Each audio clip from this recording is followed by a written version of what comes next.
Many problems that human beings are suffering is simply because we have lost that awareness as to how to be in sync with the many forces. If you become in rhythm with life, you will also wake up somewhere after 3 a.m. At that time, if you sit up and do whatever process you have been initiated for, it will bear maximum fruit.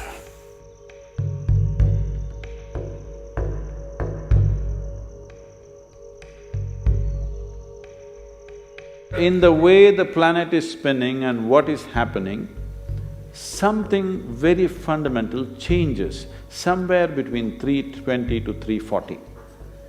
This is called Brahma Muhurtam. This is relevant only up to 33 degrees latitude.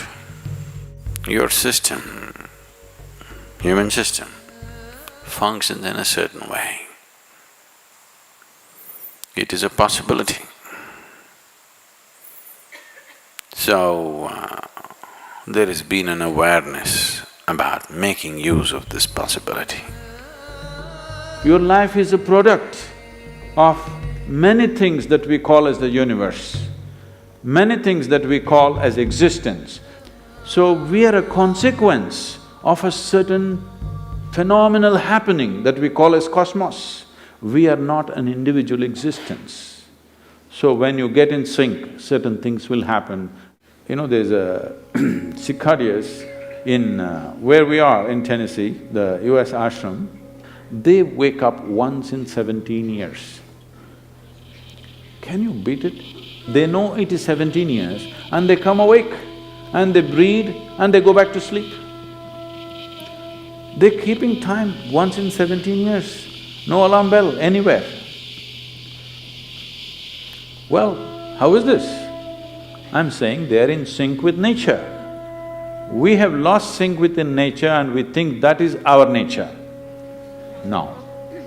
All the many ailments, many problems that human beings are suffering is simply because we have lost that awareness as to how to be in sync with the many forces which are making us who we are. So yoga is to bring that sync so that you are in rhythm with life. If you become in rhythm with life, you will also wake up somewhere just after 3 a.m. If you're conscious, suddenly a certain spark of aliveness will happen within you. Even if you're in deep sleep, you will come awake. This must happen to you. This means you're falling in sync with it. You're falling in sync with life. So what should I do? Should I meditate? Should I do a kriya? Doesn't matter what.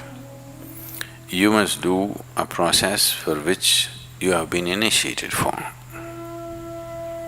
Because initiation means you were not just taught a practice, it was introduced into your system, it was implanted in your system. So whatever, if there is a life seed within you, if you're awake at Brahma Muhurtam and sit for whatever that practice is, it bears maximum fruit because of the way the planet is behaving in relation to your system. If you become aware in a certain way, a certain level of awareness is achieved within you, you will see, you will simply know when the time is. If you go to bed at the right time, you don't have to look at your watch. You will always know when it is 3:40, because the body will behave in a different way. At that time, if you sit up and do whatever process you have been initiated for, not what you picked up from a book, it will bear maximum fruit. The seed will get the necessary support at that time for it to sprout or spurt up more rapidly than at other times. This is only for the initiated. If you're not initiated, you're a book yogi, then 340, 640, 740, not so much of a difference. Sandhya kalas are more important for such people.